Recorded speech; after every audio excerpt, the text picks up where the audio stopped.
Sashina Akoni Scorpido, bó ni wọ́n jòkó sí bàbá ní ẹ máa bọ̀ lẹ́gbẹ̀ẹ́ àwọn. Orísun lè máa nà. Ẹ ṣe sùúrù, ẹ ṣe sùúrù, ẹ ṣe sùúrù. Ẹ ṣe sùúrù, ẹ ṣe sùúrù. Alhaji Sulaiman Adio fún Atawẹ́wẹ́ ètò òsì ọba òde bàbá ní ẹ máa bọ̀ lẹ́gbẹ̀ẹ́ àwọn. Prime President. Sashina Akoni Scorpido, bàbá ní ẹ máa bọ̀ lẹ́gbẹ̀ẹ́ àwọn. Sashina Akoni. Bàbá ní lójú ẹ̀mí àwọn inú àwọn ń dùn pé àwọn ọmọ àwọn sọ̀rọ̀ láti àwọn fẹ́ mọ bí wọ́n ṣe fẹ́ celebrate àwọn. Sashina Akoni fresh from Yankee. All right. Fresh from.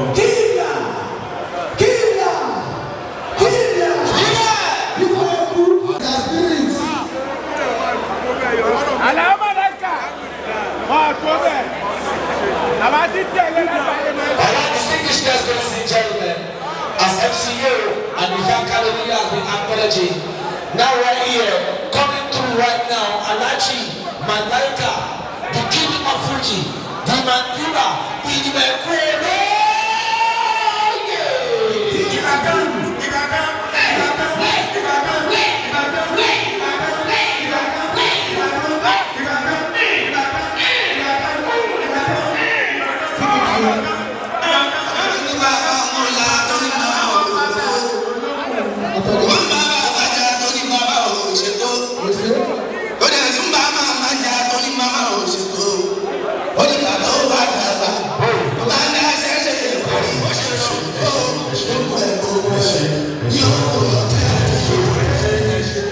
God bless you.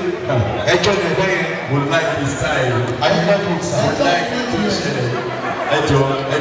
Mr. Biggie, let's share suru. Right now. The count already. Okay, I like to move Baladi. My daddy, you can also join them, sir. All the way from London.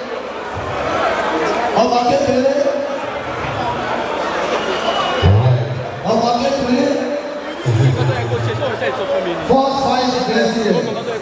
Fuma.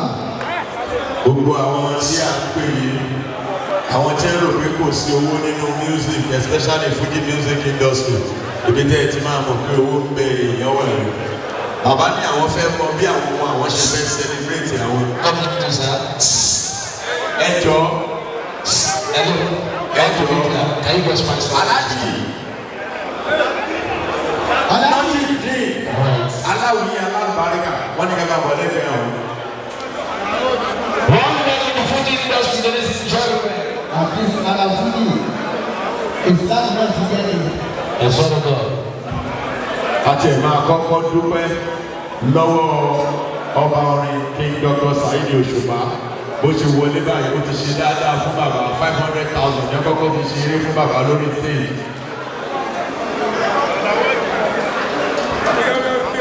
All right, can you please, all the leaders, please and please, who faces of the Fuji music, in case you don't know, Bobby Sunday,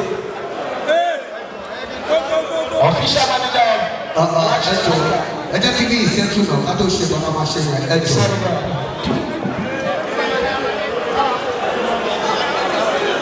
Ẹ jọ ẹ fi wá jiyàn sílẹ̀ ẹjọ́ náà sọ náà lọ́dún pẹ̀lú. Alájí Dr. Sikora Ide Barrister ló sọ̀rọ̀ ebi àti ọ̀rẹ́ mi Kọ́láwọlé Yẹ̀rọ Akọ́lọ́jẹ. Sọ náà lọ́dún pẹ̀lú. Alájí Dr. Sikora Ide Barrister ló sọ̀rọ̀. Ẹ jọ wọ́n ní. hello. Ẹ jọ gbogbo ẹni tẹ́ ẹ dúró yìí ẹ kúrò ń bẹ̀. Ẹ kúrò. Respect yourselves now. Ẹ gbé gbogbo àwọn kámẹ́rà àwọn kúrò bẹ̀ kẹ́ ẹ gbé fọ́tò ìfọ́nù rọ kúrò.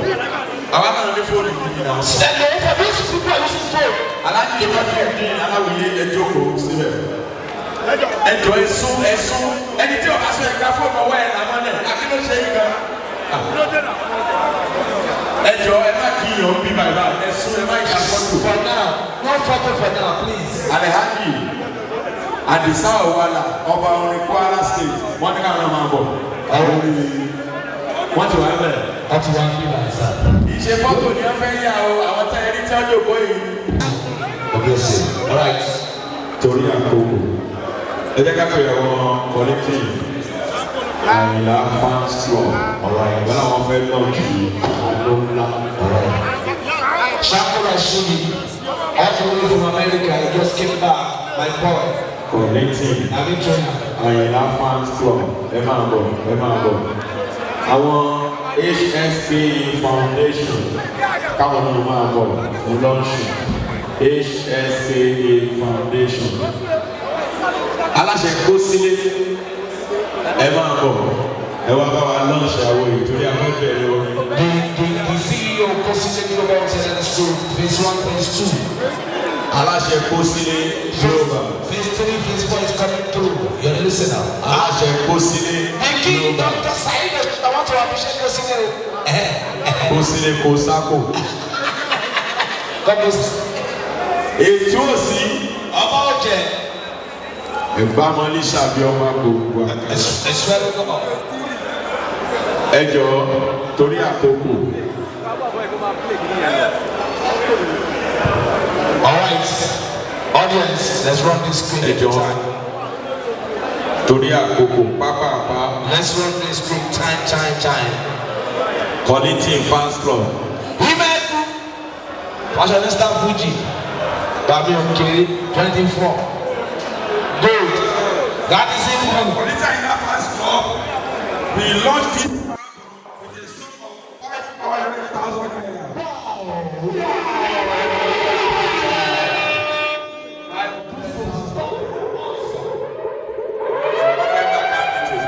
Aláṣẹ kó sílé ẹ máa bọ̀ ẹ máa lọ jókòó. Aláṣẹ kó sílé ẹ máa bọ̀ ẹ máa bọ̀ ẹ máa lọ jókòó. Ẹ dákò kò kọ́ yẹ púpọ̀. A fẹ́ jó. Aláṣẹ kó sílé ẹ máa bọ̀ ẹ máa bọ̀. Kosile Phase 1, Phase 2. Kí àwọn SHSKA Foundation ẹ máa mọ́ra.